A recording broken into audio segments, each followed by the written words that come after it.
Ini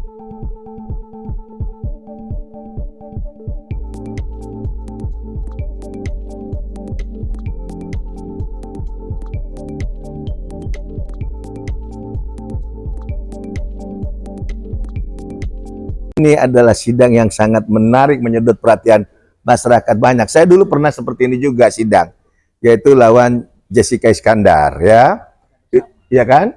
Itu juga memang menarik. Kebetulan Nikita juga hari ini juga menarik. Begitu banyaknya media datang, ya kan? Nah, sampai Bang Fahmi juga menolak apa yang dibacakan, apa yang telah didakwakan secara resmi di mata ataupun di hadapan persidangan. Dengan buktinya, dia mengajukan eksepsi. Walaupun kita tahu eksepsi ini hampir rata-rata jarang bisa hakim terima. Ini fenomena menarik, entah kenapa. Hakim itu kadang-kadang alergi.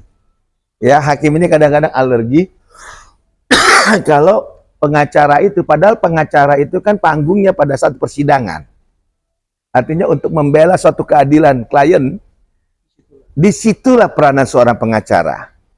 Tapi kalau polisi, jaksa, hakim ini kan alat instrumen negara ini, organ negara ini, ya, organ negara ya, di mana mereka itu dapat bayaran dari berdasarkan perintah atasannya. Nah, pengacara itu kan institusinya dia. Di situ kelihatan pengacara itu ingin menuangkan satu kebenaran, perlawanan dalam bentuk hukum, yaitu eksepsi.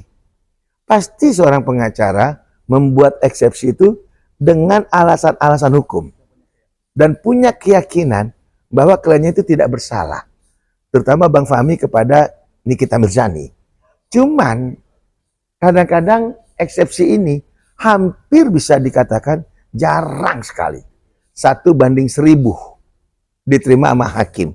Saya juga nggak ngerti ya, kalau hakim mestinya coba mempunyai buka fenomena, buka mindset.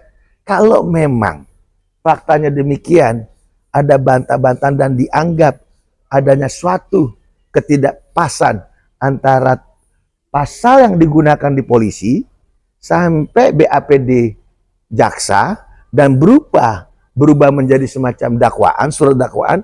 Kalau hakim punya keyakinan eksepsi itu dapat diterima, who knows, kenapa sih nggak mau diterima? Tapi jarang. Berarti sangat menarik nih Bang. Berarti ada kemungkinan Ditolak. berdasarkan pengalaman Abang. Ditolak. 1000%. Eksepsi akan ditolak. Berarti eksepsi Bang kapan ditolak? Akan ditolak. Akan ditolak. Makanya sedih kadang-kadang kita sebagai rekan sejawat yang mendukung kebenaran, yang mendukung keadilan. Padahal Bang Fahmi kan sudah menyatakan menolak dakwaan dan akan membuat atau mengajukan eksepsi. Saya yakin Bang Fahmi punya hitungan hukum, mempunyai konstruksi hukum, sehingga dia menyatakan menolak dakwaan. Nah, tapi fenomena yang ada dalam satu persidangan dimanapun itu, menurut pengalaman kita ya, berpuluh tahun ya, itu nggak ada satupun yang lolos. Pasti ditolak sama hakim dalam putusan selah. Karena hakim ingin mau masuk ke dalam pokok perkaranya. Dia mau dengerin semua, dia mau tahu saksi-saksi, dia ingin tahu bukti-bukti, dia ingin tahu berkas-berkas, dan dia ingin tahu rekaman kayak bagaimana.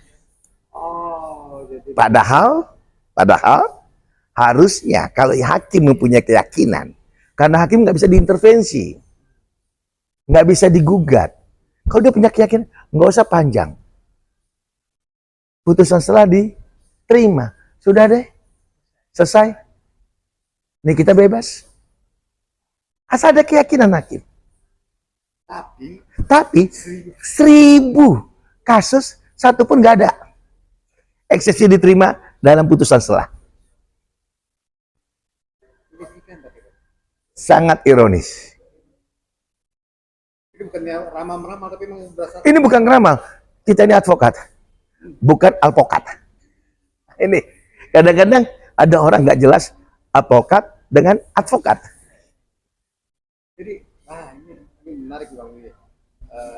Karena kan kami juga gembar-gembor akan eksepsi tiba-tiba abang ini bilang 1000% akan Ditolak, tidak diterima. tidak diterima. Bahkan hakim minta untuk jaksa menghadirkan daripada saksi pelapor dan saksi-saksi lainnya untuk didengar seluruh keterangannya di depan persidangan. Tinggal kita lihat bagaimana nanti si pelapor yang bernama RG. Wow, menarik. Berarti sebenarnya ada plus minusnya dong Di sini bukan masalah plus minus. Di sini kita harus, karena ini hakim, harus ada semacam bargaining. Kalau memang tidak perlu sampai ke pokok, ya kalau memang hakim yakin kasus ini tidak masuk ke ranah pidana, kenapa enggak? Karena ajas daripada pengadilan cepat, murah, dan juga mempunyai ketetapannya, itu loh. Harus cepat. Iya, sebenarnya kabar buruk juga sebenarnya apa ya, yang agak menyedihkan ya ironis. Kabar buruk Memang ini pengalaman sejarah panjang pengadilan. Kalau terkait pengajuan eksepsi dari pengacara, itu rata-rata hakim tidak akan pernah menerima. Pasti ditolak dengan alasan putusan selah ingin masuk mendengarkan saksi pelapor dan alat bukti serta ahli siapa saja di depan persidangan. harus dilakukan pagi-pagi atau hanya flow aja. Enggak, itu adalah suatu fenomena good, sudah menjadi frozen, sudah menjadi keras. Ya nggak ada masalah, ya hadepin. Cuman jadinya kan akan panjang ini babak. Kecuali tadi saya bilang hakimnya berani mengambil sikap.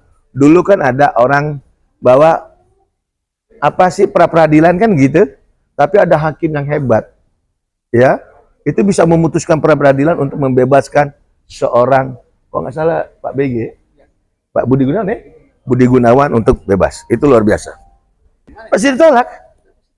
Ya sudah, no hope dreaming.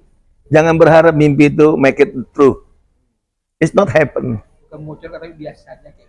Dan ini bukan bocorin, ini artinya pengalaman kita sebagai seorang praktisi hukum pengacara dalam persidangan. Kalau eksepsi yang sudah bakal ditolak.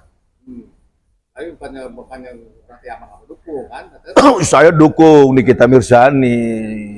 Karena Nikita itu adalah korban darinya ada malpraktek soal macam produk-produk gagal. Nah ini kita harus support. Saya advokat Dr. Togo Sumurang, selalu dukung Nikita Mirzani selalu. Ingat, kebenaran akan menemukan jalannya. Jangan lupa, alpokat sama advokat itu beda. Jangan lupa like, komen, subscribe, dan share ya guys.